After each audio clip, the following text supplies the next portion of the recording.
All right, let's dive right into this explainer. You know that feeling? Staring at a struggling, incredibly expensive coral, just agonizing over where things went wrong?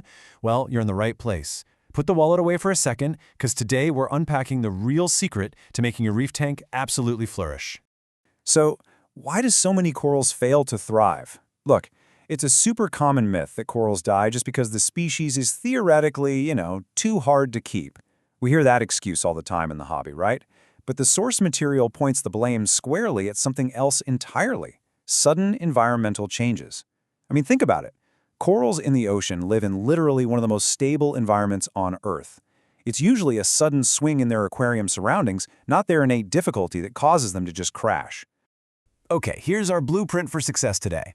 We're breaking this complex process down into a logical roadmap so you know exactly what parameters we're going to conquer. We'll cover the thriving coral secret, prioritizing total tank stability, matching lighting and flow, chemistry as a filter, and finally, selection and slow acclimation. Let's get to it. All right, Section 1, The Thriving Coral Secret. Subtitle here is Changing the Buying Mindset. We all do it, right? We fall into that kind of superficial habit of shopping purely by a coral's flashy species name. We want the designer label. But the real secret? We need to completely flip our buying mindset. It's all about matching a coral to your tank's real, measurable conditions. It's not about finding the right name on a label at your local fish store. It's about finding the perfect fit for the exact environment you have actually created. Moving right along to Section 2, prioritize total tank stability. This is the absolute baseline for success. Look, before we even think about buying corals, we have to establish absolute stability in your tank. We're talking about the big four here: temperature, salinity, alkalinity, and your nutrient levels like nitrate and phosphate. If you're constantly chasing numbers and these parameters are swinging wildly, they will absolutely stress even the hardiest of reef species. You literally cannot build a house on a shaky foundation, and man, the exact same applies to your reef. Speaking of foundations, if your tank is new and going through that inevitable ugly phase, you know the one, algae blooms, weird bacterial films, you have got to prioritize patience. Aim for consistent readings and stable dosing first. Let your soft corals and established algae stabilize before you even think about dropping cash on demanding reef species. Consistency is your absolute best friend here, for sure. Okay, Section 3, Match Lighting and Flow. Subtitle, Aligning Environments Perfectly. So, lighting and water flow, they serve as the absolute lifeblood for your coral's energy and health. Think about the ocean for a second. Deep water corals naturally evolve to tolerate lower light and really gentle circulation. Shallow water corals, on the other hand, they're getting blasted by the sun and crashing waves, so they demand high light and chaotic, strong flow. We have to replicate these natural zones right inside our living rooms. Let's break down exactly what these elements do. You've got to match species to your specific fixture's lighting output, because that is what fuels their energy through their symbiotic algae, scientifically known as zooxanthellae. On the flip side, your flow patterns, whether they're laminar or turbulent, act like the coral's invisible hands. Flow aids in respiration, brings food particles in, and successfully clears waste right off the coral's delicate surfaces. Both of these are totally non-negotiable for survival.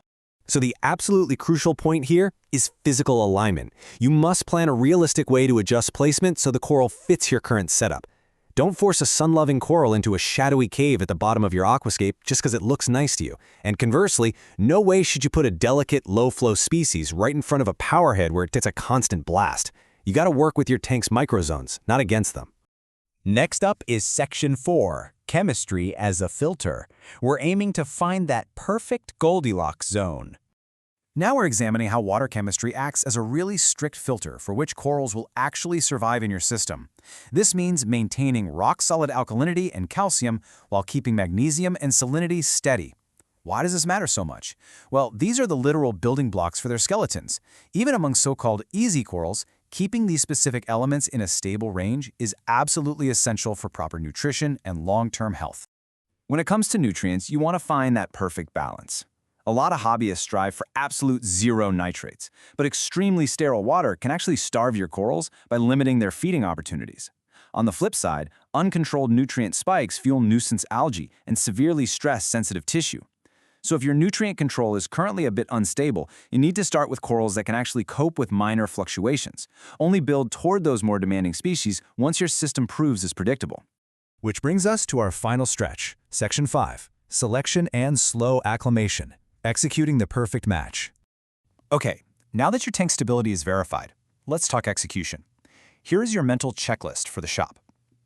You want to inspect for bright, extended polyps, and definitely check the plug for pests or eggs. Avoid any browned tissue or recession. That just screams prior instability. Also, confirm their specific feeding needs and, hey, quarantine if possible. Sneaking a pest into your tank can literally ruin months of hard work. So verifying that a hardy starter coral is actually healthy at the exact moment you acquire it, that is your fastest route to long-term success. When you're hanging out at the local fish store, you should always ask this question. How long has the coral been stable in their system? Seriously, don't be afraid to interrogate the staff a bit about the coral's history. A specimen that's been stable for weeks in lighting conditions similar to yours is way more promising than one that's recently been bouncing around in shipping bags and moving between completely different setups. When finally introducing the coral to your tank, the acclimation process can literally make or break your success. Move them gradually to step up the lighting intensity, direct your flow carefully, and observe them super closely in those crucial first few days. Abrupt changes to intensity or spectrum are incredibly damaging. If you shock them, the coral will literally bleach, expelling its algae in a panic, and man, that can easily be fatal. Patience during acclimation is paramount. Once placed, just let the coral settle into your tank's microenvironment. Look, we all get the urge to constantly tinker, I know I do, but small adjustments in height or flow direction will always outperform repeated handling. Seriously, keep your hands out of the tank as much as possible. Give the coral the time and space it actually needs to attach, expand, and just recalibrate to its new home. This quote beautifully summarizes our entire explainer. Treat coral buying like a match between two systems, the coral's needs and your tank's demonstrated stability. It's all about matchmaking. You aren't just buying a pretty animal, you're marrying its specific evolutionary requirements to the proven, consistent environment you've painstakingly built. So, I want to leave you with this. Before you head to the shop for your next beautiful piece, ask yourself, is your tank's environment demonstrably stable enough for your next coral match? Ensure your parameters are consistently on target, do your homework, and you'll absolutely set yourself and your reef up for incredible, vibrant success. Thanks for joining me on this explainer, and happy reefing.